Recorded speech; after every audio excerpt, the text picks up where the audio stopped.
But I don't think it's any secret that the least amount of money and the least amount of draft picks, as well as maybe picking free agency, the position for the Browns of the least amount of all that would be the linebacker position. Didn't look like they went out of their way to do anything, right?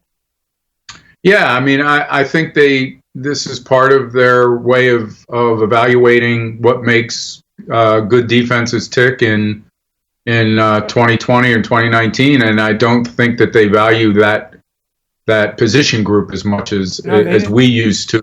Right, and when we saw it. And the Browns are spending about $7.5 million on linebackers this season. League average is up there a little bit. Only one linebacker on this roster has more than that many years of experience in the NFL. That's Goodson, and the average age under 24 years, 23.9 years old, which is not very much. But one analyst, Greg Rosenthal of NFL.com, says that Mack Wilson is the key. He calls it a homegrown player, and what he means is somebody drafted by the team and how good they are at this point. Easy to pick out a top 5 draft pick, but this is going down further a little bit. And there you see what the thought is. It's a 5th round pick a year ago. Mack Wilson played like a veteran from the jump. Now the Browns are counting on him to anchor a linebacker group after departures of Christian Kirksey and Joe Schobert. Wilson is part of a league-wide trend among analytically driven teams to use scant resources on off-the-ball linebackers.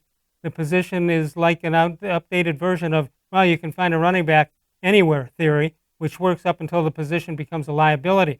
In Wilson, the Browns may have stumbled upon a fiery, versatile cog who starts all 4 years of his rookie deal. I think I agree with that they, like you said, you talk about, well, you can find a running back when you're talking about before. You're right. Most of them think, don't worry, we'll find one, but that's not always the case. No, and we remember fairly recent seasons where opponents' tight ends just ran free against the linebacker core that the Browns were putting out on the field. Now, I understand in obvious passing situations, you pull some of those linebackers off and you replace them with nickel backs and all that. But certainly, those other offenses found a way to take advantage of the fact that the Browns did not have a lot of good coverage linebackers back in those seasons, and they weren't. That wasn't very long ago. We're not talking about some prehistoric season. This was 4 or 5 years ago. That was the case. And I also think that the Browns are trying to work it around the other way, where they've added some they've added some tight ends, and it looks like they're trying to do exactly what you said other teams have been doing. Sure. So anyway, I think.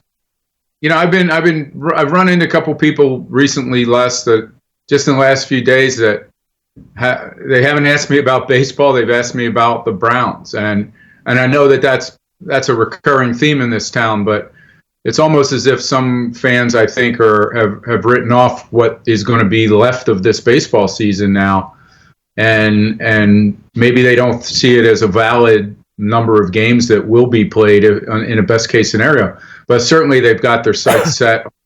Still a possibility of having a 16-game, legitimate NFL season. Whether we will or not, who knows? But there's no indication that there won't be.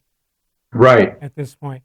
All right, so Mack Wilson in the 2019 season played 944 snaps, 82 tackles, 1 sack, 1 fumble forced, and 1 interception.